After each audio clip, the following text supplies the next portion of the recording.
छल भी कर देते हैं कि धोखे से नाव में बिठा लेंगे, रूप बदल के नाव में बिठा लेंगे। ठीक है, तो ये तो लीला चल रही है जहां पे कृष्ण राधा रानी के साथ, गोपियों के साथ आनंद ले रहे हैं। अब इसमें हमारा क्या काम? प्रभु जी ने कहा ना कि बड़ी रहस्यमयी लीलाएं हैं, बड़ी गूढ़ तात्पर्य हैं उन लीलाओं का। अब बताओ, नौका विहार लीला में हमारा क्या काम? बताओ।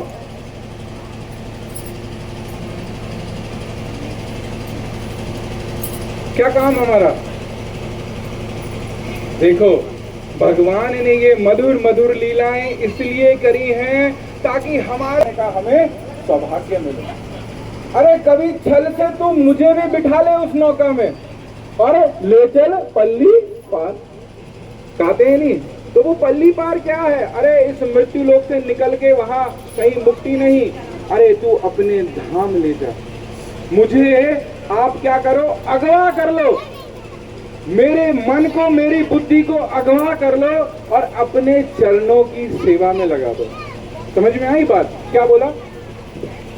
बोलो, क्या बोला? अच्छा, कोई चाहता ही नहीं कि मेरा मन और बुद्धि ठाकुर सेवा में लग जाए। अगर ठाकुर सेवा में लग गई तो फिर संसार में नहीं लगेगी, है ना?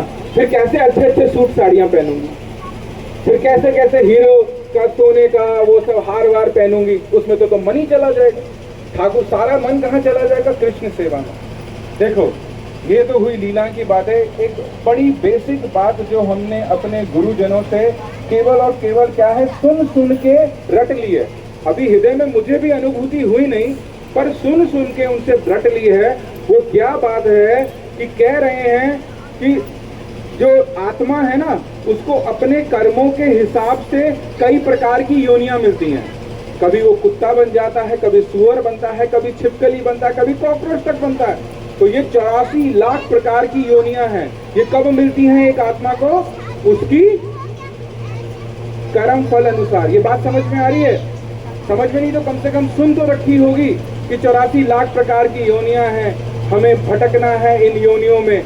तो ये जो मनुष्य योनि मिली है, गुरुजन नहीं, भगवान है स्वयं। श्रीमद् भागवतम तो पता है ना ग्रंथ? श्रीमद् भागवतम ग्रंथ में स्वयं भगवान श्री कृष्ण कह रहे हैं, नृदेहम आद्यम सुलभम सुदुर्लभम।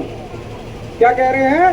ये जो नरदेह है, ये जो मनुष्य शरीर जो तुम्हें मिला है, जो बड़ी सुलभ, बड़े आसानी से मिल गया। आपको पता है आपको मनुष्य शरीर क्यों मिला?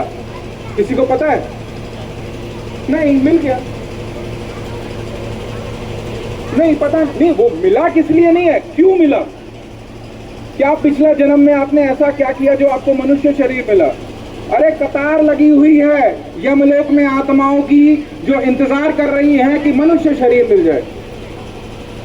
मनुष्य देवता स्वर्ग में तपस्या कर रहे हैं कि हमें ये नृदेह, ये मनुष्य